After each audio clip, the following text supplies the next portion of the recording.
A much more palatable 8-game slate on a Saturday night around the NBA. We're recording this one a little bit later than usual, but it should still be out for all of you on Sunday morning. Welcome to Stuff It, a fantasy basketball podcast. Part of the Old Man Squad. Please go and find the YouTube channel. Do all of that stuff. I promote it every show. I don't know if it makes a difference. I'm sure maybe it does with one or two people. Please go and download all of the audio versions as well. We are brought to you, as always, by FanDuel. And I am Adam King at AdamKing91 on Twitter and on Blue Sky. Let's just get into it. I'm going to try and bang this one out in about half an hour. We'll see how we go. 8 games. We did 11 games yesterday in about 40 minutes. So some quick maths. It's doable. I won't say it's definitely going to happen. But before we get into the show, I'll do the ad read. Not that there's an ad read. It's just me reminding you that this episode is brought to you by FanDuel, and you can head over to the website, which is sportsbook.fanduel.com, to have a look at all of the odds over there. Now, I actually want to have a look at one of these. I would like to see what the odds are at the moment for. So Sacramento, their over-under is still 46.5. Interesting. They look pretty good. Wemby is not playing that well. He's doing stuff, but he's not playing that well, and they're winning. De'Aaron Fox is back. Yeah, I'd probably take the over on that. But I'm not a betting man, so what would I know? Head over to sportsbook.fanduel.com if you are a betting person and lay some money down. And, see what transpires as we move through the season. All right, let's get into these games. Which screen do we use? We use this one, don't we? The first game of the night was the Dallas Mavericks and the Washington Wizards. What a battle of mediocrity that was. 111-105. Dallas do get a win, so that's a positive. There weren't a lot of positives in the game, but they won the game. Let's have a look at the numbers there. Max Christie continues to play pretty well. 3 steals is a nice little bonus, 12 points. Didn't shoot the ball well, but he's playing minutes. He just has to at this point. Cooper Flagg I've seen all sorts of things about him, and is he a bust, and what have they got to do to fix the season, and all these things. I mean, he's like 18 years old. It's his 11th, 10th game or something like that. He'll be fine. PJ Washington, not his best game, but still chipping in across the board while all of these guys are out. Now, I do think Anthony Davis will be back for the next game. He was questionable in this one and was apparently pushing to play, but they were presumably or predictably cautious with him. So I would expect him back for the next game. Daniel Gafford played. He left that last game, if you remember, with ankle soreness. 8 points for him, 5 rebounds, 2 blocks. Not too bad. The 19 minutes is obviously a little bit underwhelming, but I guess they'll ramp him up, and Lively will come back at some point as well, and then we'll have a bit of a mess. But I want to talk about the point guards. So you can see there, D'Angelo Russell started and did nothing, as he has done for majority of the season. 6 points in his 17 minutes. But if we just scroll down here a little bit, Brandon Williams had 14 points, 6 assists, 4 steals, 2 rebounds. He hit a 3 in 26 minutes. Now, if you cast your memory back to the end of last season, there was no Kyrie. D'Angelo Russell wasn't there, obviously. Brandon Williams was on a lot of fantasy rosters and was contributing. So is he ahead of D'Angelo Russell in the rotation now? Well, the playing time would say yes. The stats would say yes. The fact that he was a plus 24 compared to D'Angelo Russell, who was a minus 18, would say yes. So if you want to get ahead of this, I think they're moving off the Cooper Flagg idea, which is probably a good thing. So it's Brandon Williams. Kyrie eventually, I guess, comes back. Maybe it's not this season. But I don't mind getting ahead of it. I picked up Brandon Williams in a couple of leagues this morning, actually, before this game. So I'm pretty happy with these numbers. I picked him up in industry pickup, actually, which I'll be, side note, hoping to do a weekly show there. It's so hard to find time and a regular guest and all sorts of things. But yes, Brandon Williams, have a look at him. Najee Marshall. Now, again, cast your memory back to the end of last season. He was phenomenal. 30 points for him, 8 rebounds, 3 steals. Now, he's been pretty ordinary this season, so I wouldn't buy into this, especially if Anthony Davis is going to come back for the next one. Klay Thompson will come back as well. Not that he's doing anything, but he soaks up 15 to 18 minutes off the bench. So, yes, this is encouraging for Marshall, but I would prioritise Brandon Williams over him at this point. Now let's look at the Wizards. So we had Keyshawn George returning from an illness. He didn't do a lot. He fouled out in this one. Good to have him back, but he has obviously cooled down after that red-hot start. Maybe it's a bit of a buy low on him if his manager has sort of not given up, but has seen that red-hot start as the outlier and he's not going to do anything. I still think he's probably a top 80 player, top 70, so yeah, I wouldn't mind throwing an offer out if you think you can. CJ McCollum, another good game for him. Sell high on CJ. If you can get any top 50 player back for him, I would absolutely do that right now. Trey Johnson started, 9 points for him, 9 rebounds. I've said this will reach a point where he has to be rostered. I don't think we're quite there yet. Cam Whitmore had 19 points off the bench, so I'm not really running to do anything with that at all. All right, let's go to the next game. The Toronto Raptors, they fall to the 76ers. We'll start with the Raptors. As we know, there's not really a lot to talk about here, except for the fact that Jakob Poeltl didn't play, which I mentioned on yesterday's show. I said, do keep an eye on that. Second game of a back-to-back. He's coming off a back injury. No surprise. He didn't play, but they did not go with Colin Murray-Boyles or Sandro Mamukelashvili. They went with Ochai Agbaji for whatever reason. He had 0 points in 15 minutes, so thanks for that. The other starters were fine. I don't really need to talk about those guys. Colin Murray-Boyles had 12 points in his 21 minutes, 7 rebounds. He's shown flashes here. He had 3 defensive stats as well. I just don't think he's going to be consistent enough to be a must-roster player. Mamukelashvili, only 17 minutes, but he had 10 points, 3 rebounds, 2 steals and a block. So good night for him as well. If you streamed either of those 2 players in, I think it probably paid off. Once Poeltl is back, I don't really see either of them holding any significant value. For the Sixers, scrolling. VJ Edgecombe salvaged his offensive night a little bit late. He was stuck on, I think, like 4 points for a long time. 11 points, 4 assists, 7 rebounds, 3 steals. So the shooting's just fallen off. He's doing the other stuff. So, again, maybe a buy low. Tyrese Maxey was great. Kelly Oubre was very good himself. You just hold him until the wheels fall off. Joel Embiid, 29 points. Look, this looks phenomenal, this line, and it is a good performance. 29 points on 10 of 16 shooting. Remember, he was up against a team that didn't really have a center, so certainly works in his favor. And my issue was never with the fact that he couldn't score, because he's a very good offensive player. My issue was defensively and those defensive numbers and the rebounding numbers. And as you can see, 6 rebounds, 1 block. So that's my issue here with him, is that he's not going to get those huge rebound numbers that he used to get, and he's not going to get you multiple defensive stats every night because his knees are just cooked. But if he can hover in this 20, he was at 26 minutes here. I'm thinking they probably won't push him much beyond 30. But yeah, look, he's been playing well.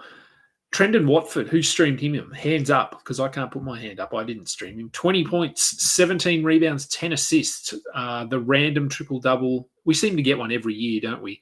And this is probably it for this year. Now, am I running to grab Trendon Watford? Look, if you want to take a chance, sure, but you don't get these numbers. We do have old mate there. What's his name? Dominic Barlow, who is probably edging towards a return. Jabari Walker's been playing minutes.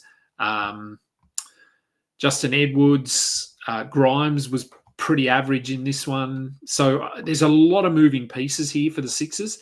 So I wouldn't be convinced that Watford is going to start and play 37 minutes every night. He was just red hot. And look, maybe they do go with him for the next couple of games. So if you wanted to just pick him up and see what happens, sure, do that. Who knows when Paul George is coming back? Pelicans and Spurs. Good win for the Pelicans. For the Spurs. But a good performance by the Pelicans. They hung with them. It wasn't a blowout. So that's probably, I guess we look at that as a positive. Let's start with the Pelicans. Kevon Looney started for whatever reason. Don't add him, obviously. Trey Murphy, 41 points in 38 minutes, 9 rebounds, a steal. And this is what they would love him to do every night because they don't have Zion. Beyond Murphy, they don't have a lot of high-volume scorers. Herb Jones is not a high-volume scorer. Sadiq Bey, he can be, I suppose. And Fears is just a young rookie who's playing very well, but you can't rely on him to be a high-volume scorer. Bey had 10 points with 4 assists. Shot the ball relatively poorly in this one. I don't mind it if you want to hold him. He's playing minutes. Herb Jones had 15 points with 3 steals. So we know the defensive stuff is always there. The points are a bonus. Derek Queen, that's all the questions come in about Derek Queen. 25 minutes off the bench. So he played, you look there, he played the majority of the bench minutes or the most minutes off the bench. 13 points for him, 5 rebounds, 8 assists, 2 blocks. Another really good, encouraging performance. Those assists, very intriguing. I think he had 7 in a game. He's had 8 in this game. Now it's a very small sample size, but they don't mind running the offense through him. So it certainly adds a wrinkle to his game. And I don't mind just taking a chance on him here. They're going to get Messi back at some point, but I'm hoping that just means Kevon Looney falls out of the rotation and they still go with Messi and Queen as their center options. All right, over to the Spurs side of things. De'Aaron Fox, he returned. Took a little while to get going, a bit rusty to open the game, but finished strongly, 24 points for him, 3 assists, 1 steal. Played 31 minutes, so amazing, isn't it, what can happen when you actually give a player the correct amount of time to get over a hamstring injury. They can come out and play starters minutes. This is what should happen when players come back from an injury. I've said it ad nauseum on my other show. In sports here, when players, and I use football football codes as the example because I watch a lot of football, but players hurt their hamstring, they're out for a month. That's just expected. 4, 6 weeks, 8 weeks. And then they come back and they just play. Like they pick up where they left off. That is what should happen. But these NBA teams try to get these players back too quickly. And, you're on a minutes limit for a week, 2 weeks. That means it's not healed. If you're having to do that, look at Cam Thomas. Look at Zion. They keep rushing these guys back. Cam Thomas, a bit unlucky, I suppose. He had the whole off season to rest it, but who knows what's going on there. But this is what should happen. These players should be giving ample time, and I'm assuming this is exactly what the Chicago Bulls are doing with Kobe White. They are just giving him ample time. They check. They said he'd be ready for the beginning of the season. Obviously, that wasn't the truth or didn't eventuate. They keep giving us these time frames, and yes, it's frustrating, and who knows what's going on behind the scenes, but potentially it is that they're going, okay, we think he'll be ready in 2 weeks. They run some tests and they say, we probably could get him back out there, but you know what? We're playing well. We need him. We're going to give him another 2 weeks. Anyway, De'Aaron Fox looked really good. Make sure he's active. Stephon Castle had 14 points with 14 assists in 35 minutes. Now, his assist numbers will come down a bit as Fox comes up. But, yeah, I'm assuming this is the starting lineup for them. So it was Champagny that went to the bench. Now, this could chop and change a little bit. They could bring Champagny in for floor spacing at some point, but let's just run with these guys as the starters. Harrison Barnes, roster him, but just be ready to move on because we know the story with Harrison Barnes.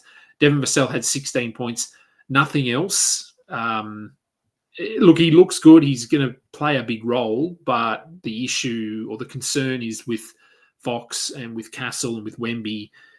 He'll score. He'll get you 14, 15, 16 points, but what else can he do? So that's something to monitor. Wemby had 18 and 18 with 3 blocks. The shooting continues to be pretty ordinary, and he didn't get to the free throw line. So teams are, I don't know, potentially just figuring him out a little bit.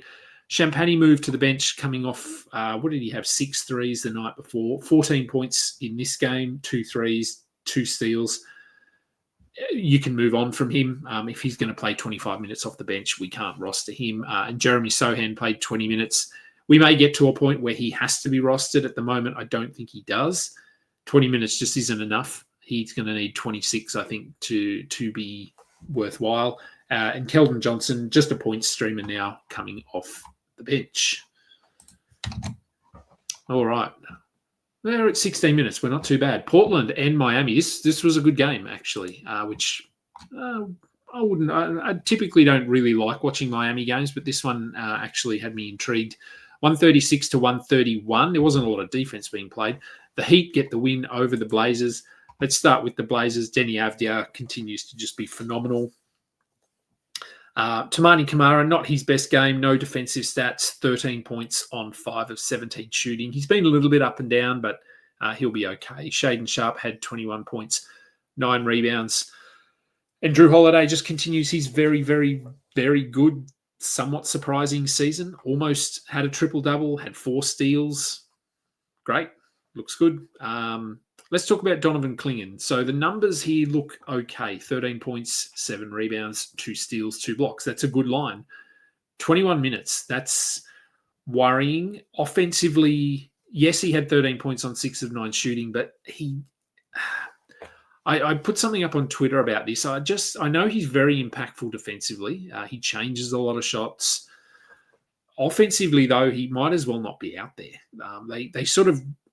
They sort of use him as a bit of a hub, but not really. And he just sort of plonks himself somewhere on the court and then looks a bit lost. So it doesn't look like they're actually working him into their offensive schemes at the moment. But that could change.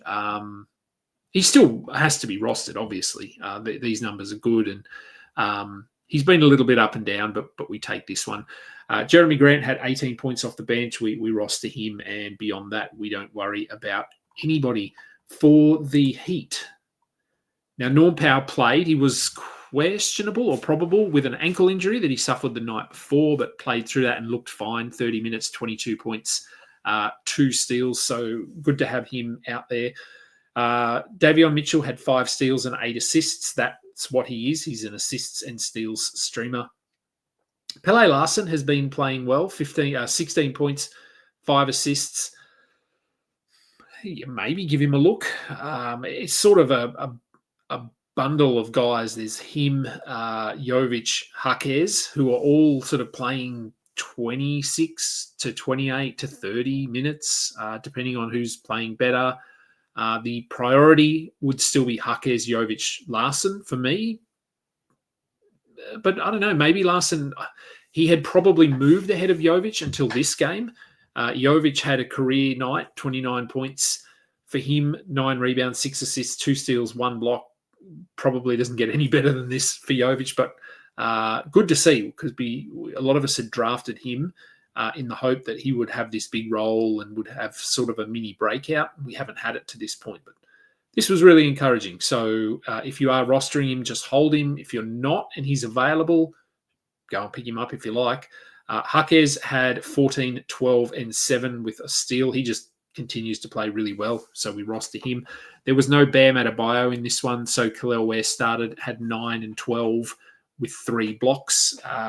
He was a rosterable player before Bam went down. This just gives him a bump. And then I just want to look at Drew Smith. So he intrigues me. I have him in a few teams. Cast your memory way back to the start of last season.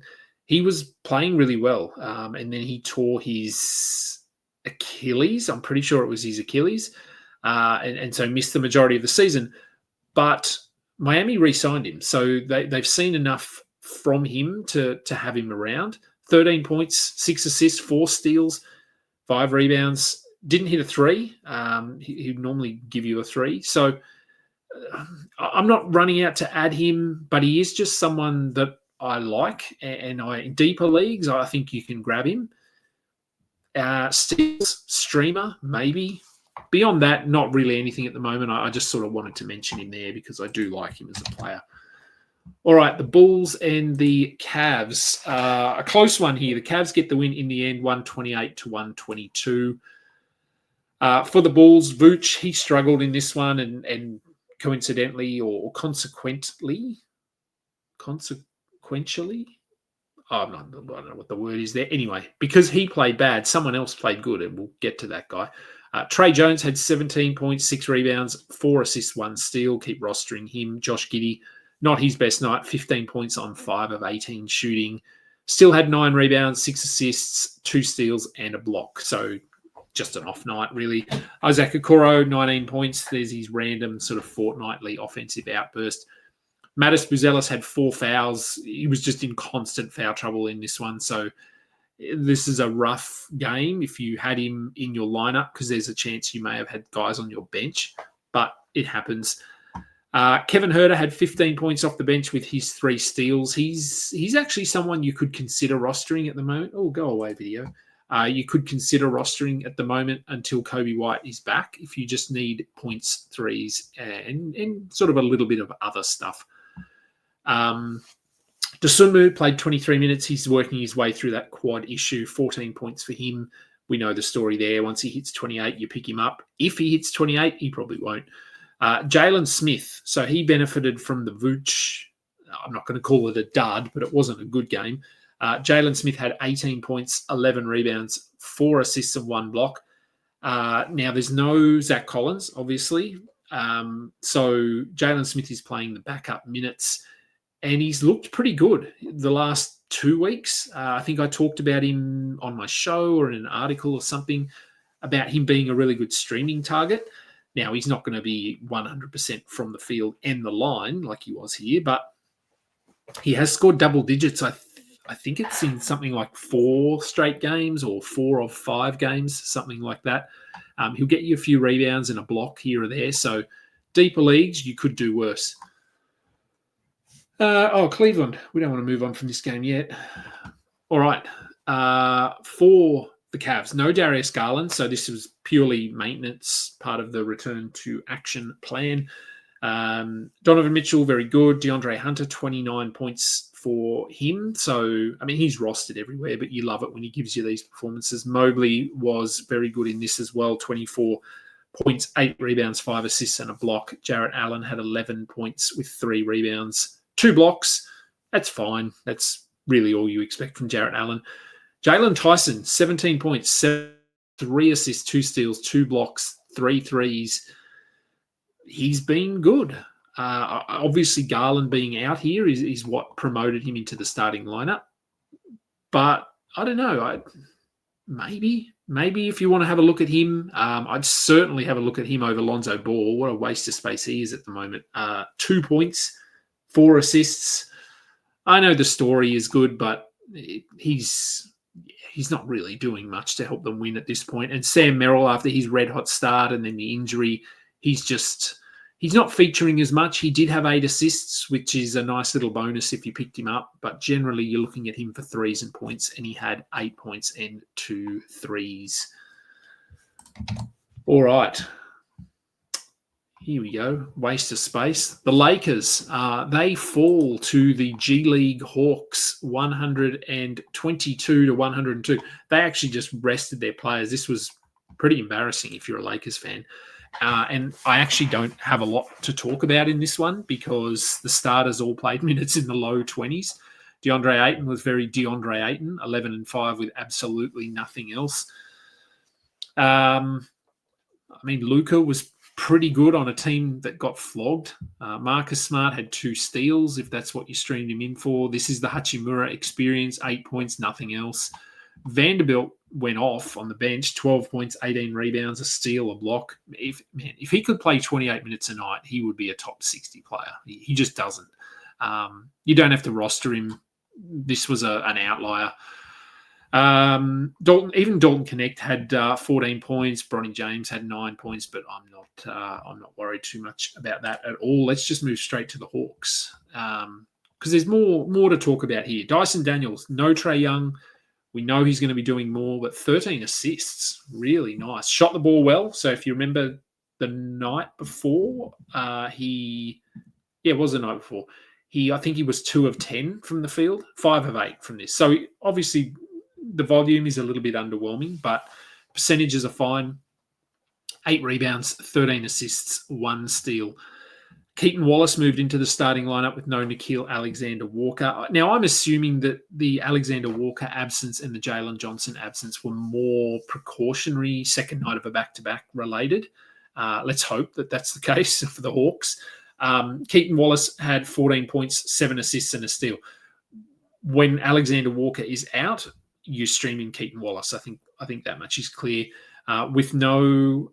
Porzingis was out as well. With no Jalen Johnson, we had Mohamed Gay. He had 21 points, 7 rebounds, 7 assists, 2 steals, and a block. I guess we stream him as well. And we have seen bits and pieces from him over the last little bit. So I don't mind him. Ricochet had 19 points, not much else. And Okongwu got the start at centre. 12 points, 8 rebounds, 4 assists, 3 steals, 2 blocks. Continues his pretty strong season. It is a bit up and down based on Porzingis, but when he starts, he usually goes off, especially against DeAndre Ayton. Most players do. If we scroll down a little bit here, Asa Newell. Now, I'm not adding him. He's too far buried in the depth chart on most nights, but 17 points, 4 steals. He looks good. If they get multiple injuries or for whatever reason this season ends up going into the toilet, he would be someone that I would have a long look at. And Veet Krejci had 17 points. Good to see Veet out there doing some stuff. All right, 2 more games. Pacers and Nuggets. Andrew Nembhard returned for the Pacers. No minutes restriction. I wouldn't think. He was dealing with a shoulder injury, obviously. 7 of 20 from the field is not ideal, but he had 20 points and 6 assists. He will get better. Make sure he is rostered. Neesmith had 25 points with 4 steals. So nice little stretch here for him. Jarris Walker didn't do a lot. I think he's probably a soft hold, but that's at best. His upside is pretty limited. Isaiah Jackson, only 4 points in this one, but he had 6 rebounds, 3 steals. 19 minutes. Now, this wasn't really a foul trouble game. He only had 2 fouls. This was more of we're playing Jokic and you're not able to defend him very well. So if you're holding Isaiah Jackson, I wouldn't drop him based on this performance. I would give him another game or 2 games because it's not like anyone on the bench is coming for his minutes as such. There's no standouts here. I mean, Tony Bradley had 6 points and 5 rebounds in 16 minutes. Jay Huff had 4 points, 6 rebounds, and 4 blocks in 15 minutes. They were really just throwing bodies at Nikola Jokic and trying to see if someone could sort of stop him or slow him down. So I'm holding Jackson there in this situation. For the Nuggets, they were without Aaron Gordon. They were without Jamal Murray. So we had Jalen Pickett in the starting lineup, 2 points. Don't need him. Christian Brown, he sort of came back to earth a bit here. Cam Johnson, a step in the right direction, 12 points, 2 steals, didn't hit a 3, but I don't know. It's better than we've seen. It's still pretty bad, but it's better. Peyton Watson had 16 and 7 with 3 steals as a starter, replacing Aaron Gordon. So I guess if Aaron Gordon misses any time, which I don't think he will here, but during the season, Peyton Watson, I think, is the guy that we're going to have to add there. Jokic, another triple-double. As you can see, he wasn't challenged too much here in this one.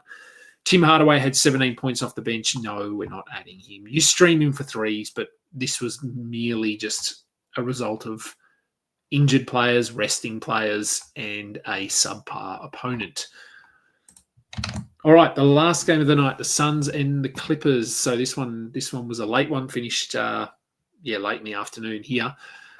Jalen Green, 7 minutes, and then he left the game with a hamstring injury. And if we're fully aware that this is why he was delayed to start the season, because of a hamstring injury. Now, I haven't seen anything. I haven't heard anything. So pardon my sort of negligence or whatever on this one. I just know that he left with a hamstring injury, so that's concerning. Obviously, you hold him and see, but if Royce O'Neal was dropped, if Colin Gillespie was dropped, I would have a look at those guys. And even Ryan Dunn. I think all three of them will probably play a few extra minutes because Booker can't really play more. Mark Williams won't play more. Grayson Allen, maybe. And Dylan Brooks probably hovers in the range he's been in. So I think O'Neal, Gillespie, Dunn are the guys we want to look at. Two of which, Royce O'Neal and Colin Gillespie, had pretty good games here. And you can see that they played 29 and 27 minutes, with Jalen Green only playing 6. So, yeah, give them a look. Mark Williams had 19 points. Mentioned him. Grayson Allen, 14 points in his 31 minutes as well. And Dylan Brooks returned just in the nick of time, apparently. 16 points for him, 2 steals. He's actually someone you can probably roster in standard leagues, which hurts me to say, but I think you can. For the Clippers, no Kawhi, and he has been ruled out for the next couple of games, so that's never a good sign. This is an ankle, not a knee, so that's the only positive here. Harden returned from his personal absence. Very strange line for him. 13 points, 13 assists, 0 rebounds, 0 steals, 0 blocks. So, yeah, funny one there. So not his best, 4 of 15 from the field, but he'll be fine. Brad Beal had 12 points. That's about his ceiling, isn't it? 12 points. That's pretty sad. Chris Dunn had 2 steals. You string him in as required. Zubats had 21 and 15. John Collins had 19 off the bench. You can roster him. There's no need to be rostering any of these guys. And Chris Paul is in that list as well there, obviously. There's just not a lot for the Clippers. It hasn't been a terrible season, but it hasn't been great. All right, that will do. That is all of the 8 games, 32 and a half minutes. So we're not too bad. We're just over half an hour. I will be back tomorrow with the waiver wire show. So that should come out Monday morning in the US. So you should be able to listen into that one. I'll record it. Anyway, we'll get it out as early as possible. We'll get Dan to do that. Now, I know some of you have also asked about timestamps on these shows. I've spoken to Dan about it. Apparently, it's something that we won't be doing. This is what I'm told. I have nothing to do with all of that back end stuff. I just hit record, talk, end record, and save it. Really, that's all I do. So yeah, at this stage, doesn't appear that we will be. But, I mean, hopefully the shows, I'm keeping them to a length that it's not too long. So, all right. Well, I'll let you get out of here. I'm going to get out of here. Please go and find the Old Man Squad YouTube channel and vice versa. Go and find the audio channels. Download all of them. Give everything a thumbs up. Subscribe. Dan's got a Patreon, which gets you nothing, but go and give him $1 if you want to for all the work that he does. He does all the work here behind the scenes for me, so it makes my job a lot easier. I will be back on Monday with that waiver wire show. I'm Adam King. This has been Stuff It, a fantasy basketball podcast. We are done.